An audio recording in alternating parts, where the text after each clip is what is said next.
প্রিয় উচ্চ মাধ্যমিকের শিক্ষার্থী, লজিক ছাড়া দর্শনে একটা ভালো রেজাল্ট নিয়ে কিভাবে পাস আউট হওয়া যায় উচ্চ মাধ্যমিকের 4th সেমিস্টারে, সেই নিয়ে কয়েকটি কথা কথা কিন্তু একদম নতুন নয়। অলরেডি আমার চ্যানেলে যে সাজেশনগুলো, বিশেষ করে নোটস, সেগুলো 3 নাম্বারের হোক বা 2 নাম্বারের হোক বা 6 নাম্বারের আপলোড করে দিয়েছি। আজকে শুধু তোমাদেরকে আমি স্মরণ করে দেব কি কিভাবে লজিক ছাড়াও একটা হিউজ বা ব্যাপক রেজাল্ট নিয়ে উচ্চ মাধ্যমিকে পাস করা যায়। আমি গুটি কয়েক প্রশ্ন দেবো, তার আগে তোমাদের এই প্ল্যান শিটটা একটু দেখে নাও। যেমন তোমাদের ইউনিট 1 এবং ইউনিট 2 দুটো অধ্যায় আছে। যারা লজিক ছাড়া দর্শনটা করতে চাইছো, ভালো একটা রেজাল্ট অলরেডি আমি আগে সাজেশন দিয়ে দিয়েছি, সেখান থেকে কাটছাট করে কিছু প্রশ্ন আমি আজকে এই ভিডিওতে, এই ক্লাসে শেয়ার করব। যেমন ইউনিট 1-এ 5 নম্বরের কটা কোশ্চেন থাকবে, তোমার 5টা করতে হবে, দেওয়া থাকবে 10টা। তোমরা জানো 2x ফর্মুলা, তো 10টা প্রশ্ন থাকবে, করতে হবে 5টা, প্রতিটা কোশ্চেন হবে 2 নাম্বারের। তো 5টা কোশ্চেনের মধ্যে হতে পারে এখানে 5টা লজিক থাকবে আর 5টা কিন্তু প্রশ্ন উত্তর থাকবে। তোমরা প্রশ্ন উত্তরগুলো করবে। যেমন এখানে লজিক থাকলে কিরকম থাকতে পারে, পি ভেল নট কিউ কখন মিথ্যা হয়, লজিক। কিন্তু এখানে যদি নোট থাকে তাহলে কি করবে, প্রাকল্পিক বচন কখন সত্য হয়, বৈকল্পিক বচন কখন সত্য হয়, প্রাকল্পিক বচন কাকে বলে, সংযোগিক বচন কাকে বলে, হ্যাঁ, সংযোগীয় বচন কোন কোন শব্দ দিয়ে প্রয়োগ হয়, সত্যাপেক্ষ কাকে বলে, বুলীয় ভাষ্য কাকে বলে, অস্তিত্বমূলক তাৎপর্য কোন কোন বচনের আছে, বুলীয় ভাষ্যের প্রবর্তককে, ইত্যাদি ইত্যাদি ব্যাপারগুলো এখানে থাকতে পারে। এই ব্যাপারগুলো তোমাদেরকে আমি স্মরণ করে দিচ্ছি। আবার কিছু লজিক থাকতে পারে যেগুলো অ্যাভেলেবেল আমি আলোচনা করেছি। আর প্লেলিস্টে গেলে তোমরা দেখতে পাবে এখানে কি 2 নম্বরের কোন প্রশ্নগুলো বেশি ইম্পর্টেন্ট ছিল বা আছে। আমি নতুন কিছু বলবো না, যা দেওয়ার আগেই দিয়ে দিয়েছি। আজকের এই ক্লাসে যা শুধু স্মরণ করে দিচ্ছি কি লজিক ছাড়াও কোশ্চেন এবং উত্তরেও কিভাবে দর্শনে ব্যাপক রেজাল্ট করা যায়। মার্কস 3, এখানে কিন্তু 3 নম্বরের দুটো প্রশ্ন করতে হবে, তো দেওয়া থাকবে 4টে, তার মধ্যে হতে পারে দুটো, হতে পারে কি মানে এইরকমই হবে, দুটো লজিক দুটো নোট। তাহলে নোটের ক্ষেত্রে এখানে কি থাকতে পারে, যেমন এখানে থাকতে পারে তোমার কি জজবুল, হ্যাঁ, জজবুল কেন সামান্য বচনের, হ্যাঁ, ভেন চিত্রকে অস্বীকার করেছেন, ঠিক আছে তো।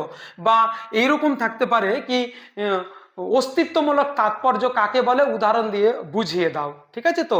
কিংবা অস্তিত্বমূলক দোষ কাকে বলে, উদাহরণ দিয়ে বুঝিয়ে দাও। বচন ও বচন আকারের মধ্যে পার্থক্য আলোচনা করো। এই জাতীয় প্রশ্ন কিন্তু ইউনিট 1 থেকে থাকবে। এবার বিশেষ করে এই যে একটা 6 নম্বরের প্রশ্ন একটা থাকবে, দেওয়া থাকবে দুটো, করতে হবে একটা, এই যে ব্যাপারটা তোমাদের আমি আজকে ক্লিয়ার করে দিচ্ছি। 6 নম্বরের সত্যি কথা বলতে গেলে ইউনিট 1-এর আবার একটা ভাগ আছে, একটা পাশ্চাত্য, একটা আরোহ যুক্তি বিজ্ঞান। আমি তোমাদেরকে দায়িত্ব সহকারে বলতে পারি আরোহ যুক্তি বিজ্ঞানের 3খানা টপিক আছে। একটা হলো আরোহ অনুমানের স্বরূপ, একটা হলো তোমার কারণতা, এবং একটা হলো মিলের পরীক্ষামূলক পদ্ধতি। এই যে ইউনিট 1-এর একটা 6 নম্বরের নোট যদি তুমি কমন পেতে চাও, তো আরোহ যুক্তি বিজ্ঞানের 3টে টপিকের মধ্যে মিলের পরীক্ষামূলক পদ্ধতি এই অধ্যায়টাতে সব থেকে বেশি গুরুত্ব দেবে। অলরেডি বাবা আমি সাজেশন দিয়ে দিয়েছি অনেক আগেই, নতুন কিছু বলছি না, একদম তোমাদেরকে চাঙ্গা করছে আগামী দিনের জন্য কি তোমরা ঠিক জায়গাতে আছো, ঠিকভাবেই পড়েছো এবং পরীক্ষাটাও তোমরা ঠিক দেবে, এটা আমার দৃঢ় বিশ্বাস।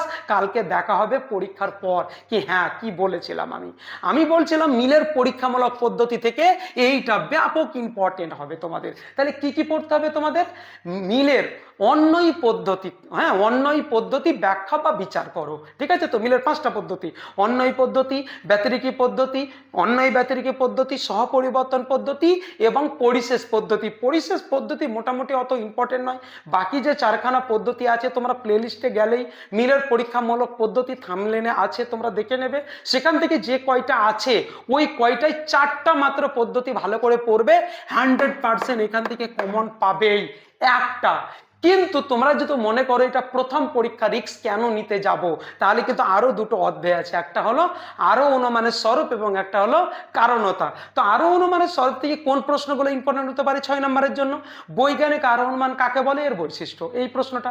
অবৈজ্ঞানিক আরোহ অনুমান কাকে বলে, এর বৈশিষ্ট্য। আর কি বৈজ্ঞানিক অবৈজ্ঞানিকের মধ্যে পার্থক্য, কিংবা অবরোহ আরোহ অনুমানের পার্থক্য, বা উপমা যুক্তি কাকে বলে, উপমা যুক্তির মূল্যায়নের মানদণ্ড, বা অবৈজ্ঞানিক আরোহ অনুমানকে অপূর্ণগ গণনামূলক আরোহণমান কাকে বলা হয়, বা অবৈজ্ঞানিক আরোহণমানের কোনো মূল্য আছে কি, এই জাতীয় প্রশ্ন তোমরা যদি করে যাও 100% এরগুলোর মধ্যেই থাকবে। আর কারণতা থেকে বহু কারণবাদ ও বহু কারণ সমন্বয়ের মধ্যে পার্থক্য, বহু কারণবাদ সমালোচনা করো, বা কারণ কাকে বলে, কারণ ও শর্তের মধ্যে পার্থক্য, শর্ত কাকে বলে, শর্ত কয় প্রকার ও কি কি, পর্যাপ্ত শর্ত কাকে বলে উদাহরণ দিয়ে বুঝিয়ে দাও, আবশ্যিক শর্ত কাকে বলে উদাহরণ দিয়ে বুঝিয়ে দাও, পর্যাপ্ত আবশ্যিক শর্ত বা আবশ্যিক পর্যাপ্ত শর্ত কাকে বলে এই উদাহরণ সহ বুঝিয়ে দাও। এই জাতীয় প্রশ্নগুলো মোটামুটি এখানে থাকছে। আমি সাজেশন অলরেডি আগেই দিয়ে দিয়েছি, সেখান থেকে জাস্ট শুধু আজকে স্মরণ করে দিচ্ছি। তাহলে মোটামুটি এখানে আমি বলে দিলাম কিছু লজিক কিছু নোট, এখানেও কিছু লজিক কিছু নোট। এইখানে কোনো লজিক থাকবে না, আমি বারবার বলছি, এখানে তোমাদের নোটই থাকবে, যেগুলো আমি বললাম এগুলোর মধ্যেই থাকবে।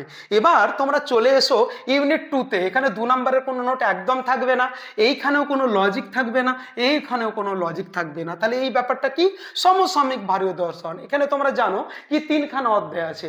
1 নম্বর অধ্যায় হলো স্বামী বিবেকানন্দর কর্মযোগ, দ্বিতীয় অধ্যায়টা হলো রবীন্দ্রনাথের মানবতাবাদ, এবং তৃতীয় অধ্যায়টার নাম হলো গান্ধীজির অহিংসা নীতি। তোমরা সবথেকে বেশি গুরুত্ব দেবে রবীন্দ্রনাথের মানবতাবাদ এবং স্বামী বিবেকানন্দর কর্মযোগ। এই দুটো যদি ভালো করে করে যাও, আমার মনে হয় কি ইউনিট 2টা তোমাদের কভার হয়ে যাবে। এইখানে কোনো লজিক নেই। তো 3 নম্বরের জন্য কোন প্রশ্নগুলো তুমি করে যাবে একটু দেখো, আমি তোমাদেরকে বলে দিচ্ছি। 3 নম্বরের এই প্রশ্নগুলো একটু বেশি ইম্পর্টেন্ট হবে তোমাদের। ওই রবীন্দ্রনাথের মানবতাবাদ থেকে আগে আমি ছোট্ট করে বলে দিই, মানবতাবাদ কাকে বলে এই প্রশ্নটা। রবীন্দ্রনাথ তার মানবতাবাদী ভাবনায় মানুষের মধ্যে কিরূপ দ্বৈততার কথা উল্লেখ করেছেন, এই প্রশ্নটা 3 নম্বরের জন্য ইম্পর্টেন্ট হবে। আর তোমার মানবতাবাদের মূল নীতি, হ্যাঁ, এই প্রশ্নটা, বা মানুষের ধর্ম বিষয়ে রবীন্দ্রনাথের মূল বক্তব্য সূত্রের আকারে উত্থাপন করো, বা মানুষের ধর্ম সম্পর্কে রবীন্দ্রনাথের বক্তব্য ব্যাখ্যা করো। এই প্রশ্নগুলো, বা রবীন্দ্রনাথ জীবসত্তা ও মানব সত্তা বা বিশ্বসত্তার মধ্যে যে পার্থক্য করেছেন তা নির্ণয় করো। স্বামী বিবেকানন্দ কর্মযোগ থেকে 3 নম্বরের এইগুলো হবে, সকাম কর্ম নিষ্কাম কর্মের মধ্যে পার্থক্য, কর্মযোগ বলতে কি বোঝো, কর্মের রহস্য কি, হ্যাঁ, এইরকম, বা স্বামীজির কর্ম রহস্য বলতে কি বুঝিয়েছেন, বিবেকানন্দের মতো মুক্তি কি, এই প্রশ্নগুলো, বা চরিত্রের উপর কর্মের প্রভাবকে বিবেকানন্দ কিভাবে ব্যাখ্যা করেছেন, বিবেকানন্দ কেন তার কর্মযোগের ভাবনায় সত রজ তম এই 3 প্রকার গুণের আলোচনাকে গুরুত্বপূর্ণ বলেছেন। এছাড়াও বিবেকানন্দ কেন কর্মযোগ জ্ঞানযোগকে অবিরোধী যোগদ্বয় বলে উল্লেখ করেছেন, এই প্রশ্নগুলোই একদম ব্যাপক ইম্পর্টেন্ট। স্বামী বিবেকানন্দের কর্মযোগের দার্শনিক চিন্তার উৎস কি, বা পরোপকারী নিজের উপকার বলতে স্বামীজি কি বুঝিয়েছেন। আর গান্ধীজি থেকে এই প্রশ্নগুলো ইম্পর্টেন্ট আছে তোমাদের। গান্ধীজি অহিংসাকে জীবনে অনুসরণ করতে বলেছেন কেন, আর গান্ধীজির দর্শনের মূল সূত্রগুলি বা নীতিগুলি আলোচনা করো। আর এই মোটামুটি এই প্রশ্নগুলো, গান্ধীজির সত্যাগ্রহ, গান্ধীজির সর্বোদয়, তাহলে মোটামুটি তোমাদের 3 নম্বরের কভার হয়ে যাবে। এবার 6 নম্বরের আমি একটু বলি। 6 নম্বরের বেশি প্রশ্ন বলবো না, এই কয়েকটা করবে একটু ভালো, তোমাদের খুবই ইম্পর্টেন্ট হবে। যেমন এই প্রশ্নটা তোমার, রবীন্দ্রনাথকে অনুসরণ করে মানব ধর্ম ও মানবতাবাদ সম্পর্কে আলোচনা করো। রবীন্দ্রনাথের দৃষ্টিতে বিশ্ব মানবতার তাৎপর্য, রবীন্দ্রনাথের মানবতাবাদের পরিচয় দাও, রবীন্দ্রনাথের মানবতাবাদের সূত্রের আকারে, এইগুলো এখানে 3 নম্বরেরও থাকতে পারে, 3+3। রবীন্দ্রনাথের মানবতাবাদের বিভিন্ন উৎস, এই প্রশ্নটা প্রচুর ইম্পর্টেন্ট। আমি যে প্রশ্নগুলো তোমাদের এতক্ষণে বললাম, একটা নোট যদি তোমরা বানাও, যে কোনো তোমার প্রশ্ন থাক না কেন উত্তরটা লিখলেই হবে। অলরেডি আগে যখন এই ক্লাসটা আমি নিয়েছিলাম ইউনিট 2, আমি তখন কিন্তু যখন ক্লাসটা বুঝিয়েছিলাম আমি বিস্তারিত বলে দিয়েছি। যদি কেউ শর্টকাট আজকের এই ক্লাসে বুঝতে না পারো, কেননা আগামীকাল পরীক্ষা, বিস্তারিত একদম না তোমার কাছে টাইম আছে না আমার কাছে সময় আছে, ঠিক আছে? তো আমি শুধু বলবো এই প্রশ্নগুলো তোমরা করে যাবে। আর কি করবে, হ্যাঁ, তোমার এই স্বামী বিবেকানন্দ কর্মযোগ থেকে 6 নম্বরের, বিবেকানন্দ কিভাবে নিষ্কাম কর্মকে ব্যাখ্যা করেছেন, বিবেকানন্দের কর্মযোগের ধারণা ব্যাখ্যা করো। বিবেকানন্দের কর্মযোগের ধারণার ভিত্তি হলো প্রয়োগমূলক বেদান্ত, ব্যাখ্যা করো, একদম হেভি ইম্পর্টেন্ট। আর বিবেকানন্দ কিভাবে কর্মযোগের অনুশীলনের মাধ্যমে মুক্তি লাভের কথা বলেছেন, এই কোশ্চেনগুলো একদম কমন আসবেই। আর গান্ধীজির অহিংসা নীতি থেকে এইগুলো, মহাত্মা গান্ধীর অহিংসা নীতির বৈশিষ্ট্য বা অহিংসা নীতি সবিস্তার আলোচনা করো। আর সত্যাগ্রহের সঙ্গে অহিংসার সম্পর্ক কি সেটা আলোচনা করো। আর গান্ধীজির অহিংসা প্রত্যয় মানে ওই নীতিটা, মোটামুটি এই প্রশ্নগুলোই ছিল 6 নম্বরের জন্য হেভি ইম্পর্টেন্ট। তাহলে আজকের ক্লাসে তোমরা কি দেখলে, এখানে লজিক থাকবে, নোটও থাকবে হাফ হাফ করে, এখানেও তাই। আর এখানে কোনো লজিক থাকবে না, নোটের মধ্যেই থাকবে। 2 নম্বরে থাকছে না, কোনো লজিক থাকছে না, শুধু নোট থাকছে এখান থেকে। তাহলে এই জায়গাতেও তোমরা রাজত্ব করতে পারবে লজিক ছাড়া, এখানেও এখানেও এখানেও এখানেও। তুমি যেহেতু 2x ফর্মুলা, তুমি লজিক অ্যাভয়েড করে নোটের প্রতি গুরুত্ব দিতে পারো। আমি কিন্তু নতুন কিছু আজকে টোটালেই বললাম না, যা বলেছি তুমি যদি মিলাতে চাও প্লেলিস্টে যাবে। এই কথাগুলো অলরেডি আমি 4-5 মাস থেকে বলতেই আসছি। তো প্রিয় স্টুডেন্ট, আজকের ক্লাসটা আমার এতটাই ছিল। হ্যাঁ, তো এই ক্লাসটা যাদের যাদের একটু উপকারেও লেগেছে, একদম নতুন হলেও, হ্যাঁ নতুন হলে আমার চ্যানেলটাকে একদম সাবস্ক্রাইব করে নেবে এবং নতুন বন্ধুদের শেয়ার করে তাদের একটু হলেও উপকার করে দেবে। তো ভালো থাকো, সুস্থ থাকো, দেখা হচ্ছে নতুন কিছু আপডেট নিয়ে।